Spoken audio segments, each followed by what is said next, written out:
I'm Chef Laura Hahn, chef and blogger for Guilt-Free Foodie Cutie, here in Philadelphia, Pennsylvania, at Greens Grove Community Incubator Kitchen. I'm going to show you how to make thick spaghetti. So right here, I have some thick spaghetti. A good rule of thumb, one serving is about 1 inch radius. I have a little bit more than that for a nice hearty portion. The difference between thick spaghetti and thin spaghetti: thick spaghetti takes a couple more seconds to cook, and you want to serve it with a more heartier sauce. So you want to go with your thick spaghetti if you're going to be doing a chunky, hearty tomato sauce or a meat sauce, and save the oils and the butters for the thin spaghettis. So you're going to take your thick spaghetti and you're going to stick it in a pot of boiling water.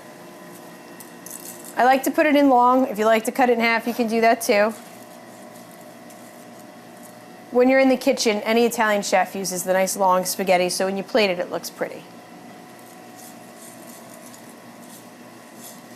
So you're going to work it around in your pot until it cooks down.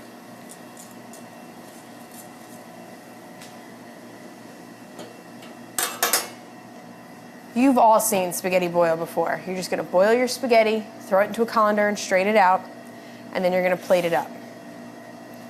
That's thick spaghetti. I just put some nice red marinara sauce on it, garnished it with some fresh parsley, some Parmesan cheese, a beautiful piece of garlic bread. It's that simple.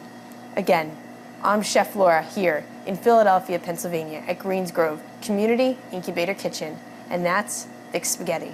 Enjoy.